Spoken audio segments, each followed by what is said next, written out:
is that d by dt of this thing is equal to that thing there. Yeah. So it's just m q double dot is minus dv by dq. Okay, so you pick some potential. This is some second-order differential equation, and you solve it, and that's what you call the classical path.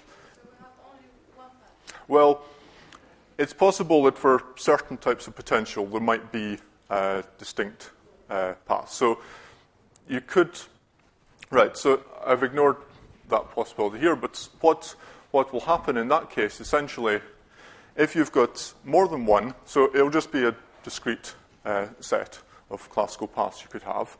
So if you have more than one, then basically everything I said follows, except you have an additional summation over the classical paths, because around each classical path, then you've got all the nearby paths will give a contribution. And so you get some, basically, you get the idea. Where do I write it?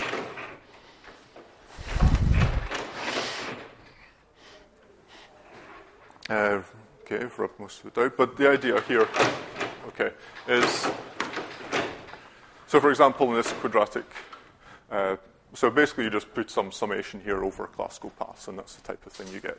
And yes, in some cases, then it's important that you sum over the different classical solutions. So I don't know whether you'll hear about this in field theory or not, but often you have to sum over several different discrete sectors. There, the interpretation is sort of, in a sense, summing over different choices of vacua.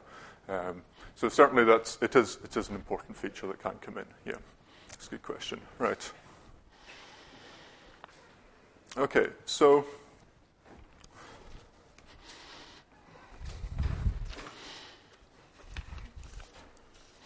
how are we doing? Okay. Right, so let's take the case of a free particle.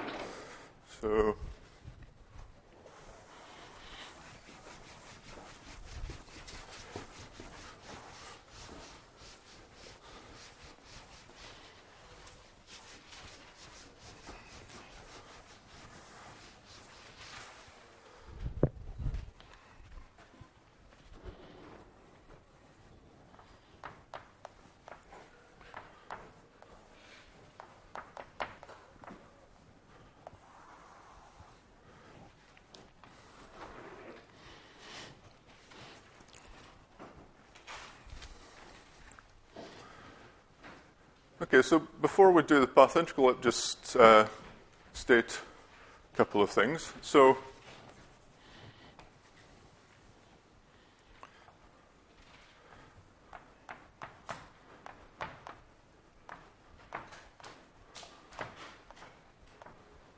if we start off with quantum mechanics using wave functions, so a lot of you might have seen this, so I'm just giving as a reminder, then you know you can try and form a wave packet. So you can try and, rather than have just a wave of a single frequency, you can add them together with lots of different frequencies. That's one way of viewing it. So you can try and clump the wave function into some localized region, and you interpret that as some particle. But you probably have also seen that as time goes on, it automatically spreads out. So you can try and form some localized lump from your wave function, which you think of as a particle, but then it starts spreading out in time. So one way, the most extreme, is supposing I started with a particle at a very definite position, then my wave function would just be a single spike at that point. Okay, the delta function at that point. Now, if you then evolve the system in time, what happens is that wave function is no longer localized at that point, but it spreads out in space. And the reason, well, one intuitive way is just to invoke the uncertainty principle. Since I've started with the particle at a very definite position, then I know the position exactly. So you have the uncertainty principle, delta p, delta x is 0. So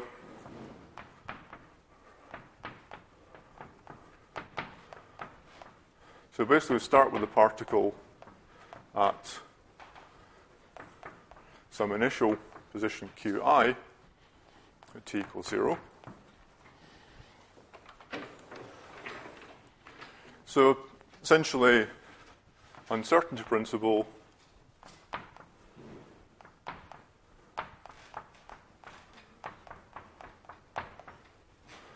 So let's remember this says the delta p, the uncertainty in momentum, times delta q, we're using the uncertainty position, is greater than or equal to 1/2 h bar.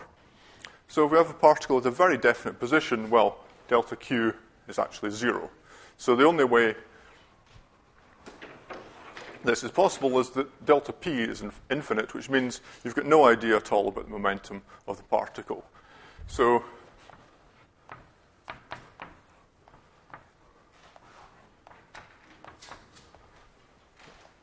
equals infinity, whatever that means. It just means, essentially, that all momenta are equally likely for this particle. So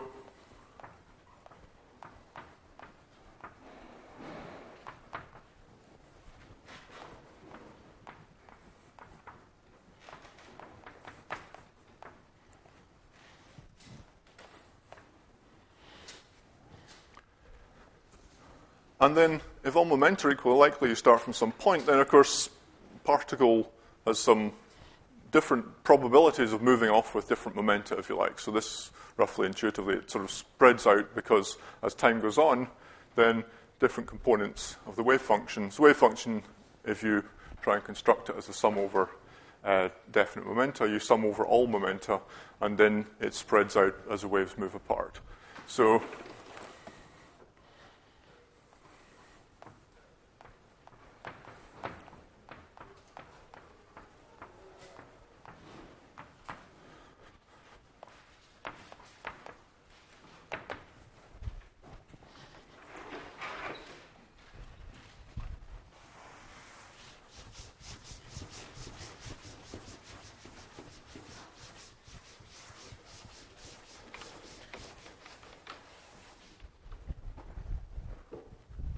so if you like, you've got something like this.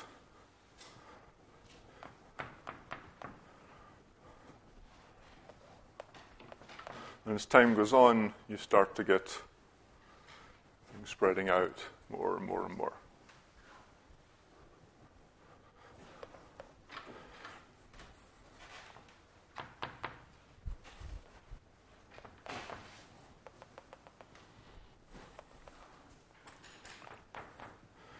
So if the net momentum is 0, then the average position stays at the same point, qi, but it kind of spreads out. So in fact, at later times, you've got a chance of finding the particle far, far away from the point it initially was at. And so mathematically, you get that by just solving Schrödinger equation.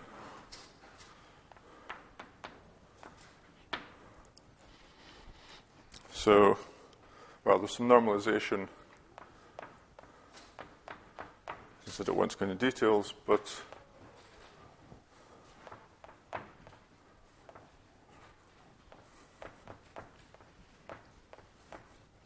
so minus Im over 2 pi h bar t, e to the I over h bar, and then you get mass q minus the initial position qi all squared over 2t.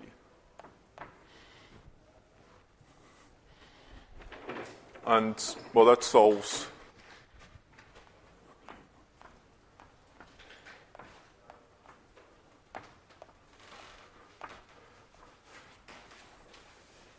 the Schrödinger equation, which in the case of no potential, of course, is just I h bar d psi by dt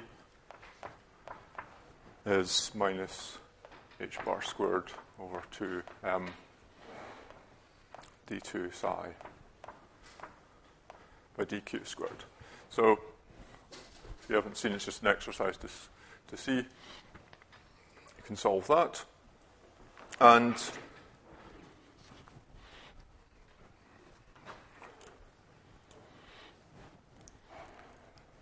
okay, so this is one way of doing it. So this is the idea. If you take t to 0, it's not completely trivial to see it in the way it's written, but as you take t to 0, this does become a delta function.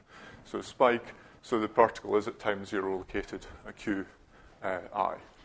Okay, so that's one. You can just do that. So that's one result. You've probably seen the idea. If you start off with at least with some Gaussian, so it's quite localized, then that also just spreads out in time, even if you don't start with it precisely localized.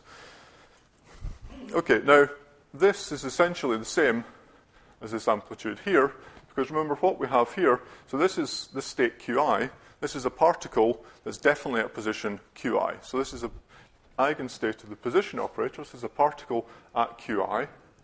This operator here evolves this in time, capital T. So capital T here is the same as my little t over there. So that operator acting in this state is what happens to the state after some time t. And then taking the inner product with this Qf is a chance you find it at Qf. Now, written in slightly different notation here.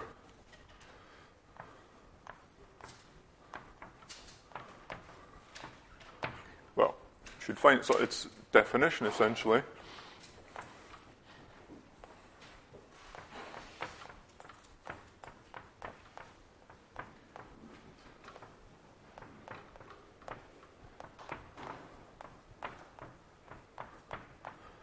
Okay, so remember the wave function, you take it's the overlap, if you like, with the position q, so it's the amplitude of finding it at that position q of whatever state we're considering. And the state we're considering is one that starts at Qi at time 0 and evolves for some time t, and that's the operator that makes this evolve.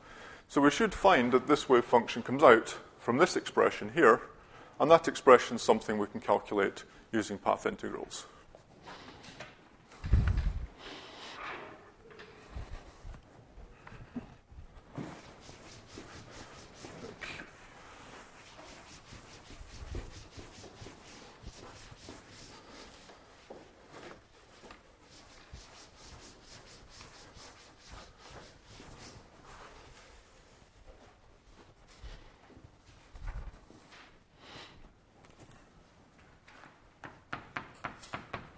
So there's another way you can work it out, so I'll just leave that as an exercise.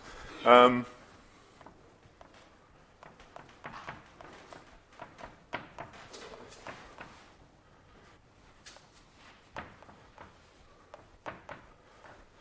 can check this by putting in what the Hamiltonian is for the free particle, just 1 over 2m times the momentum squared. And you can insert the identity operator, which we can write as an integral over momentum eigenstates, like that. Okay, so just insert that thing in there, and that lets you evaluate this operator here.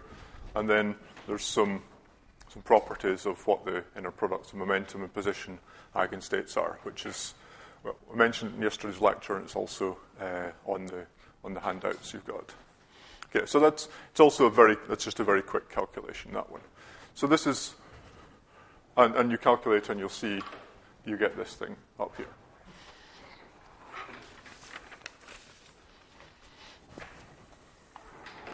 Okay, so let's do now in terms of path integrals, which is slightly longer, so I'll leave some of the steps as the exercise. Okay, so we're going to use this thing here. That's how we calculate the path integral. So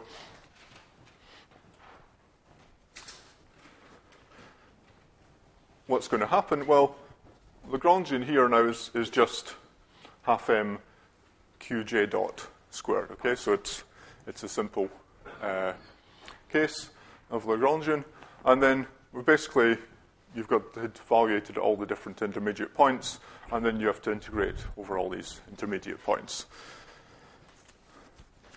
So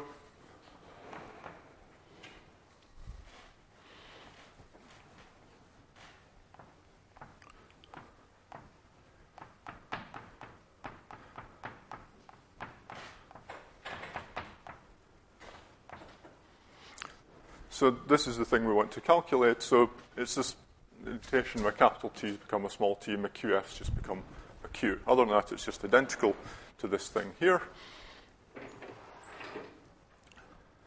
So it's this limit And so it's limit, well, I'll not sketch it all out.